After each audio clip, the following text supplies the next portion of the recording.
नमस्कार, इन खबर में आपका स्वागत है। 4 राज्यों की आज मतगणना हुई। 3 राज्यों में बीजेपी को बम्पर जीत मिली और तेलंगाना में कांग्रेस ने बीआरएस से सत्ता छीन ली। वहां पर बहुमत के लिए 60 सीटें चाहिए, कांग्रेस को मिली है 64 सीटें, बीजेपी को मिली है 8 सीटें।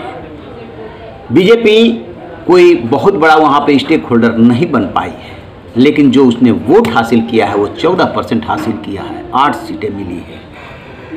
एक सीट ऐसी है जहां पे कि बीजेपी की चर्चा हो रही है, उसके कैंडिडेट की चर्चा हो रही है और सीट का नाम है कामारेड्डी। यहां से मौजूदा सीएम और बीआरएस चीफ के चंद्रशेखर राव चुनाव लड़ रहे थे और कांग्रेस की तरफ से उसके प्रदेश अध्यक्ष और भावी चीफ मिनिस्टर रेवंत रेड्डी चुनाव लड़ रहे थे। बीजेपी के कट्टीपल्ली वेंकट रेड्डी ने इन दोनों को चुनाव में हरा दिया है। अब इसके बाद सवाल उठ रहे हैं कि आखिरकार ये कट्टीपल्ली वेंकट रेड्डी है कौन, जिन्होंने कि मौजूदा सीएम और भावी सीएम दोनों को एक साथ हराया है।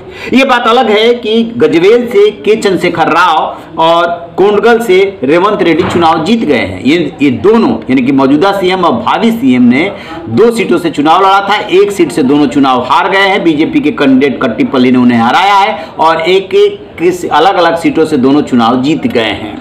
लिहाजा रेवंत रेड्डी के बारे में कहा जा रहा है कि वो सीएम बनेंगे। वहां पे भी रेस है, लेकिन संभावना इस बात की है। हमारे इंटरेस्ट इस बात में है कि कट्टीपल्ली है कौन जिन्होंने कि दोनों को हराया है। सुनिए इस पे एक रिपोर्ट। कट्टीपल्ली रमन्ना रेड्डी बीजेपी के उम्मीदवार थे जो व्यवसायी से नेता बने हैं। वो ज़्यादा पढ़े लिखे नहीं हैं, उन्होंने 12वीं तक की पढ़ाई की है। 53 साल के कट्टीपल्ली के पास काफ़ी संपत्ति है।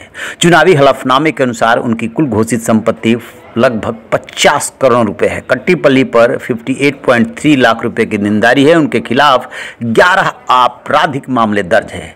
कट्टीपल्ली की धमाकेदार जीत पर केंद्रीय मंत्री किरण रिजिजू ने ट्वीट करके लिखा है कि इस महान व्यक्ति की उपेक्षा न करें। बीजेपी के कट्टीपल्ली वेंकट रमन्ना ने कामारेड्डी विधानसभा सीट से तेलंगाना के मौजूदा सीएम केसीआर और कांग्रेस के सीएम उम्मीदवार रेवंत रेड्डी दोनों को हरा करके चर्चे में आए। कामारेड्डी निर्वाचन क्षेत्र उत्तरी तेलंगाना में है, जहां अनुसूचित जात अनुसूचित जनजाति की बड़ी आबादी है और वो चुनाव लड़े। चुनाव में उन्होंने इन दोनों बाहुबलियों को दी है शिकस्त। अब उनकी सोशल मीडिया से लेकर के मीडिया की मुख्य धारा में खूब हो रही है चर्चा। ये हैं कट्टीपल्ली जिन्होंने 2 बाहुबलियों को हराया है और आ गए हैं चर्चे में।